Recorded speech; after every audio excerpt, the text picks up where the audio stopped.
말씀으로 하루를 여는 복된 새벽에 하나님께서 우리에게 주시는 귀한 말씀은 출애굽기 30장 34절에서 36절까지 되겠습니다. 온라인으로 동참하는 여러분도 다 함께 성경을 펴주시고 같이 말씀 속으로 들어가 보실까요? 여호와께서 모세에게 이르시되 너는 소합향과 나감향과 풍자향의 향품을 가져다가 그 향품을 유향에 섞되 각기 같은 분량으로 하고 그것으로 향을 만들되 향 만드는 법대로 만들고 그것에 소금을 쳐서 성결하게 하고 그 향 얼마를 곱게 찌어 내가 너와 만날 회막 안 정극궤 앞에 두라. 이 향은 너에게 지극히 거룩하니라. 아멘. 지금부터 약 3,500년 전에 이스라엘 민족 지도자 모세하고 하나님하고는 굉장히 친밀감이 깊은 것 같습니다. 하나님이 어느 날 모세를 불러서 노소로 물두멍을 만들라 지시했어요. 여러분, 물두멍은 해막과 제단 사이에 두고 그 물을 찰랑찰랑하게 가득 채워놓게 합니다. 이 물은 용도가 뭐예요? 제사장들만 사용하는 그 물입니다. 제사장이 성막 안으로 들어갈 때에 제물을 태우기 전에 반드시 손과 발을 씻었습니다. 거룩해야만 들어가기 때문에 이것을 지키지 않으면 제사장도 죽음을 면치 못한다고 성경은 경고합니다.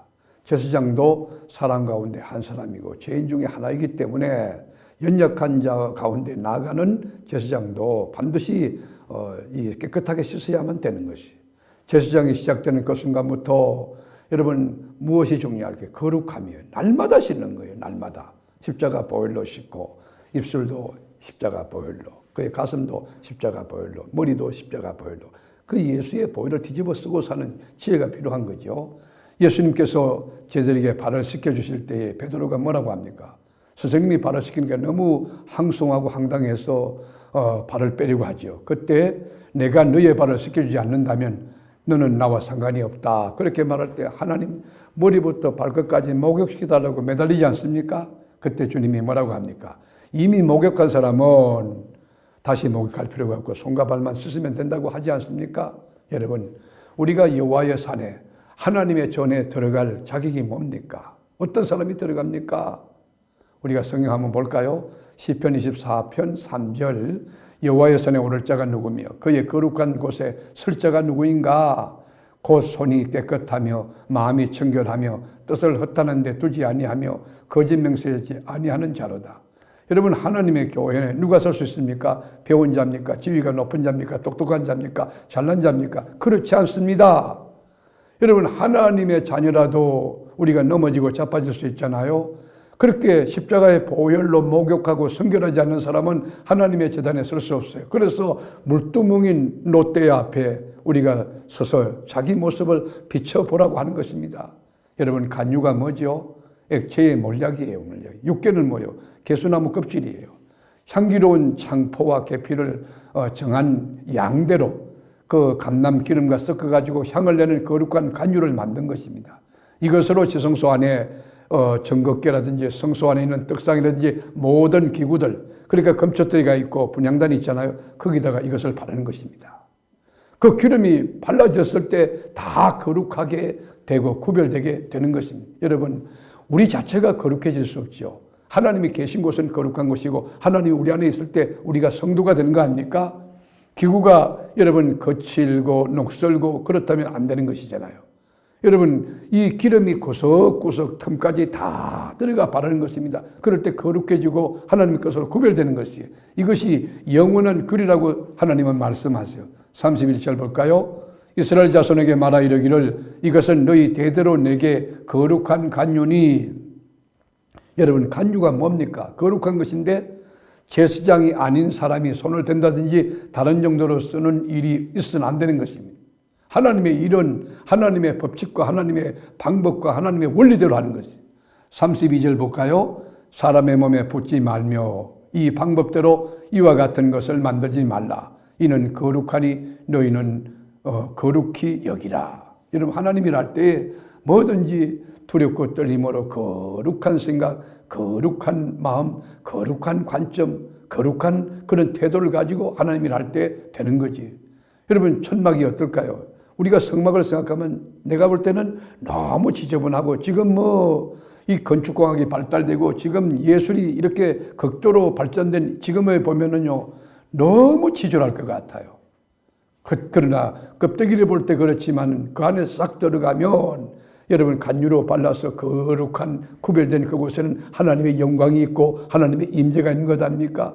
거기 들어가면 성령의 술에 취하고 은혜에 취하고 말씀에 취하여서 떠나지 않는, 떠나고 싶지 않는, 여기가 좋사오니 그런 역사가 일어나는 것 아닙니까?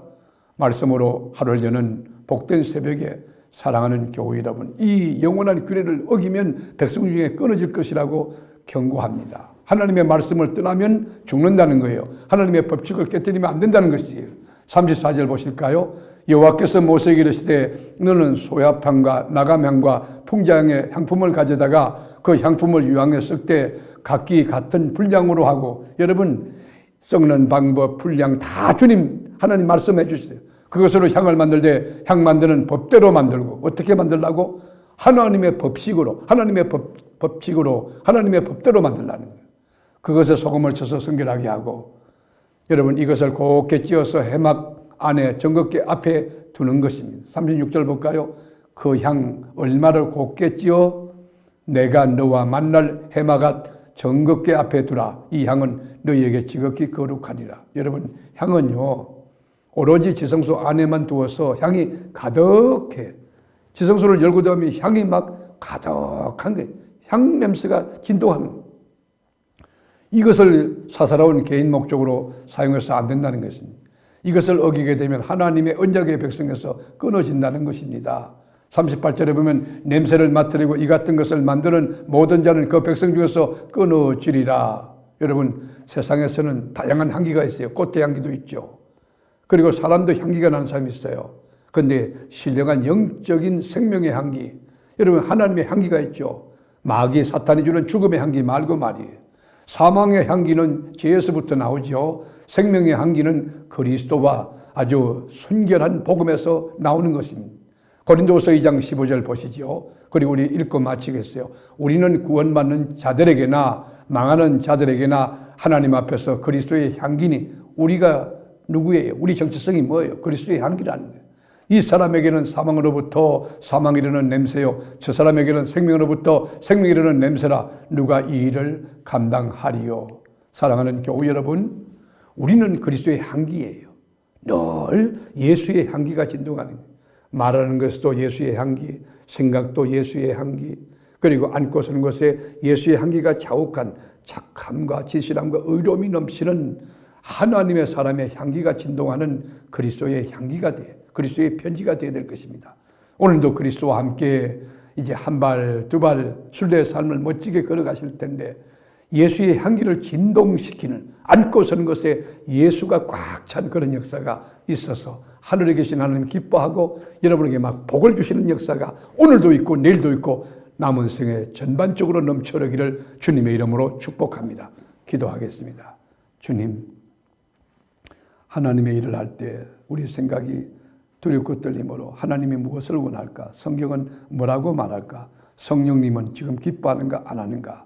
분별하며 조심스럽게 하나님의 일을 접근하고 하나님의 일을 감당하는 그런 참된 지혜가 우리 가운데 있게 하옵소서. 오늘도 주님과 함께 살아가는 날이 너무 의미 있고 복된 하나님 영광 돌리는 예수 향기의 삶, 예수의 향기가 진동하는 그런 역사 있기를 원하고 예수님의 이름으로 기도드립니다. 아멘.